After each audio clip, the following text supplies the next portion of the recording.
Hello and welcome to another episode of Word on the Square with me, Charlie Brown, and I'm joined by Tim Utzig.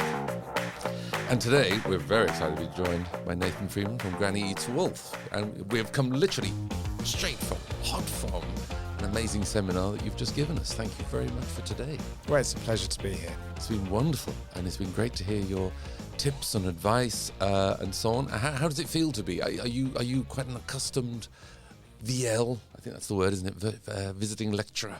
Is this something you enjoy? And No, I've done about 3 of these, I think, since leaving university a long time ago. Nearly, over 20 years ago now. So having the opportunity to come back and convey some of the things that I've learned over the years is a real privilege, and I hope that some of the tips that I gave today and some of the basics will help these students to tell great stories and do that with great sound. And you know, the more people that are getting into audio and loving audio is just a good thing, I think. I think that's the key, because each week we've been having various speakers of various types of expertise and so on. So, of course, this week was all, as you just say, was all about soundscaping and audio and that amazing quality. And we talked about it during the session. But, I mean, where do you see things now in terms of what is possible? And presumably it's just going to keep getting better and better. I'm guessing you're very optimistic about the future in that sense. The future of audio, for sure. I do think it's coming into its new dawn. For many, many years, it was you had radio as your gateway into audio, but on-demand audio through podcasting has really brought new audiences in. And you can't spend all your life on a screen, surely. And I do think audio does provide an intimate space for people to escape the stresses of their world and the stresses of their life. And I think audio is a very effective way of creating a world that people can go to. You know, you can do science fiction in audio for a fraction of the price than a movie or a film. And it's very intimate. You know, often it's a single voice, or it might be a voice with a few accompanying voices. That is a very intimate relationship to have, and that companionship is playing off what's great about radio and then bringing you many different stories that just won't ever be told in a kind of live broadcast form. It's just fantastic. And it just means that you have the choice as well, and allows creators from all walks of life to tell their stories, which is, it cannot not be a great thing. Yeah, I mean, there's a line that our lecturer, Sandy Waugh, who's obviously known by many in the broadcast world, she always says, if you want to paint the best pictures, do it in audio, do it in radio. And I think that's very true. And another word that we often hear is about intimacy, which is, I think, really speaks to the podcast medium, that ability to really connect in a very intimate way with the listener. And I think that, obviously, excellent audio facilitates that immensely. And for someone who started their own production company, and that's a route that many of these students might be going down, maybe us included, what tips would you give to someone who wants to start their own production company from the ground up and really get down that path? I think everyone has the ability to start their own production company, for sure. The biggest tip is the people you know. So go out there and meet people and try and talk to people.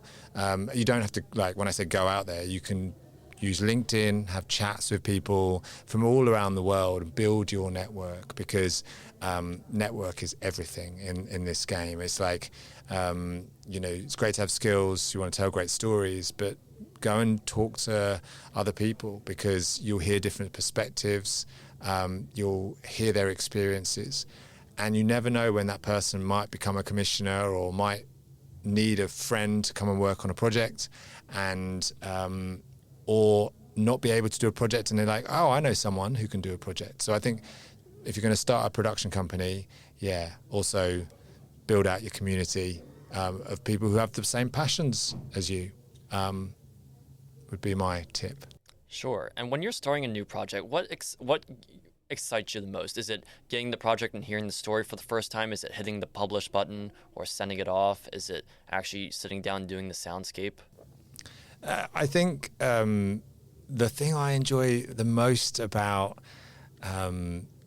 what I do when we're making it is seeing other people really do their best work and enjoying creating worlds, and the pleasure in hearing, the progress that some of our younger members of the team are making in terms of creating sonic worlds. That is probably the one thing that really gets me hyped. Personally, when I'm on the Pro Tools, getting lost in a story, having a moment where I find myself I'm fist pumping, or I'm losing myself in a moment in a story which is just fun, and within some of the productions we've done, there are a few of those moments where I would listen back to either my work or I listen back to some of my colleagues' work and be like, wow, like that moment, that story, like everything's come together, and it just, even in sound, it paints these vivid pictures that you cannot not listen to them and be excited, engaged, and I think that's part of the creative process. And whether it makes the cut or not, sometimes some of your favorite elements of a story that you've designed might not make the cut, not because it's not good, it's just because from a holistic point of view, you need to make those edits, but that's okay, because you've had that sort of creative moment, and that's special, and it's holding on to those. And because, as I said in the the lecture, we're doing this to play, and playing allows us to hopefully create content and create stories that help other people, like, as I say, escape or be informed and be entertained. So I do think that's a real privileged thing to do, which is to play and to create, and long may it continue. Absolutely. A line that struck me, actually, that I thought was really interesting when you said, don't be afraid of AI. AI comes up, I think, almost every week it comes up, and almost in every lecture people ask, and often quite fearful, really, because where is it going? And in a sense, we don't know. But I thought that was really interesting. Don't be afraid of it, because it is a tool, as you said. And I think maybe speak to that how you feel about where we're going. I mean, a lot of it, we don't know where we're going, but it's exciting, I think, as well, and not to be afraid of. Yeah, I think don't be afraid of change. AI is moving incredibly quickly in what they can do, and regulation and governments won't keep up because the progress is so fast. But yeah, we can't be scared of it. I do think we need to understand it, and then understand what it means on things like copyright. But when it comes to being able to process voices, you will be able to do, I think, within 6 months to 12 months, a great job of making a voice, even creating sound design in a very high standard. Just watch out, that if it's creating images, if you're creating images in Midjourney, or you're creating sound effects in Sora or videos, it's, I don't think you'd be able to copyright that stuff. So for commercial projects, it's going to be difficult to use it. But I still feel like these are tools that will help enhance human storytellers, because telling an original story that is going to be relevant today requires, yes, you to understand the past, understand what's gone before, but you really need to be in tune with culture of today, because how is that then going to relate to the people who are going to consume it? And that's what we have as humans, that ability to think about that original thinking. It's quite special, and it's very difficult to create an engaging story over 1 minute, let alone 40 minutes or 3 hours.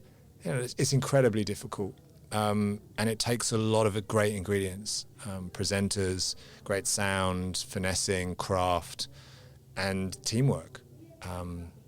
Nothing is done on your own. You've got to work together with people that you trust, that you think are great and believe in the same thing as you. And honestly, the best work I've done has never ever been on my own. Well, thank you so much. We appreciate you coming in and speak to us, all the students here, a part of Broadcast and Podcast, and we learned a lot from it, and we really appreciate your time. It's a pleasure to come in and see everybody and meet a load of new faces, and really hope everybody does well in the course, and Yeah. Indeed. Thank you so much, Nathan, for coming in today. A really interesting conversation. Really do appreciate it. And thank you, dear listener, for listening today. And be sure, as always, to keep subscribing and following wordonthesquare.com, where you'll find similar content where we explore and discuss all the issues around podcasting with some of the greats from the industry. Until next time, as always, be sure to keep an ear out for the Word on the Square.